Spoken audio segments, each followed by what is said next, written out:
वो हमेशा से ही पेंटर बनना चाहती थी, पर उसके माँ और पिताजी ने उसको कभी भी इस चीज के लिए सपोर्ट नहीं किया और उसकी शादी नीरव से हो गई। नीरव रजनी को बहुत प्यार करता था, पर रजनी हमेशा चुपचाप ही रहती। वो इस शादी से खुश नहीं थी। वो ये शादी नहीं करना चाहती थी। उसे तो हमेशा से पेंटर जो बनना था। अपने इस सपने को वो नहीं पूरा कर पाई, इसलिए वो हमेशा उदास रहती थी। रजनी, बहुत ही बढ़िया फिल्म लगी है, कल देखने चले? नहीं जी, कल मुझे बहुत काम है, मैं नहीं जा पाऊंगी। अच्छा तो कोई बात नहीं, संडे को चलते हैं। देखिए, मुझे फिल्म देखना पसंद नहीं है, आपको जाना है तो चले जाइए। नीरव को मना करके रजनी वहां से चली जाती है और अपने बैग को खोलकर उसमें बंद पड़े ब्रश और कलर्स को देखकर रोने लगती है। रजनी, चलो ना कहीं बाहर खाने चलते हैं, कुछ तुम्हारी पसंद का।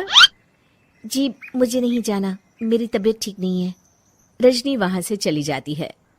नीरव को समझ नहीं आता कि रजनी उससे इतना दूर क्यों रहती है।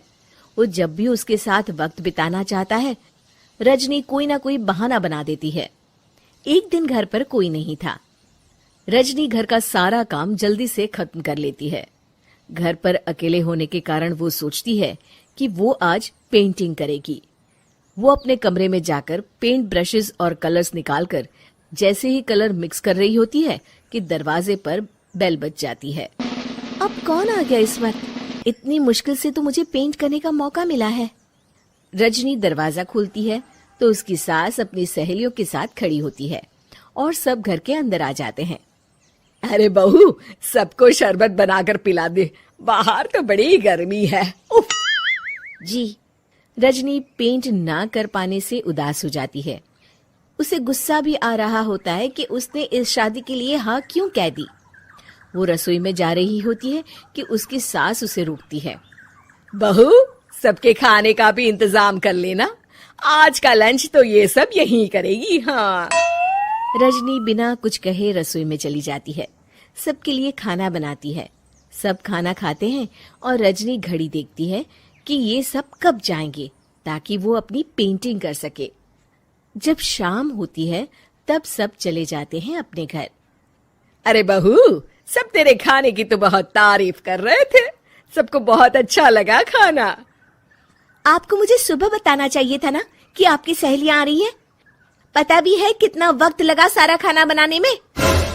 अरे बहू, तू ऐसे कैसे बात कर रही है मुझसे? तो और कैसे बात करूं? मैं इस घर की कोई नौकरानी नहीं हूं कि इतना काम करूंगी।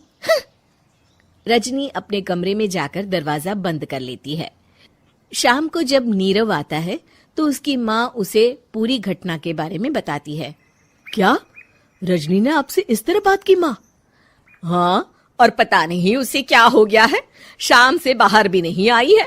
मैंने तो कई बार आवाज दी, खाना भी नहीं खाया उसने। तू ही बात करके देख ले बेटा। नीरव अपने कमरे का दरवाजा खटखटाता है। रजनी, दरवाजा खोलो, मैं हूं। रजनी दरवाजा खोलती है और फिर वापस जाकर अपने बिस्तर पर लेट जाती है।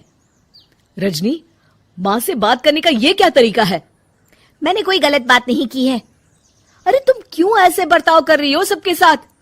क्या तुम इस शादी से खुश नहीं हो? रजनी कुछ नहीं बोलती। अरे बताओ मुझे रजनी, क्या ये शादी तुम्हारी मर्जी के खिलाफ हुई है?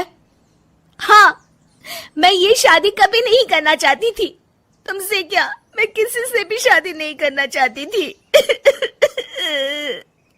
रजनी रोने लगती है। चुप हो जाओ रजनी, बताओ मुझे, तुम क्यों नहीं करना चाहती थी शादी?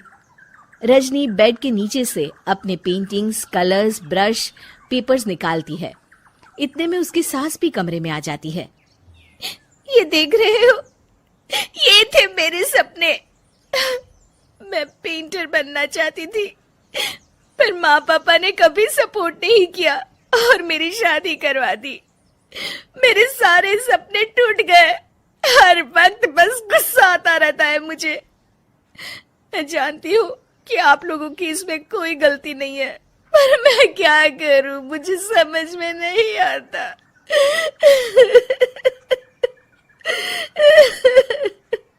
रजनी फूट फूट कर रोने लगती है। मुझे माफ कर दीजिए, आप दोनों के साथ मैं बहुत बुरा बर्ताव कर रही हूँ। अरे रजनी बेटा, चुप हो जाओ तुम। नीरव पानी लेकर आता है।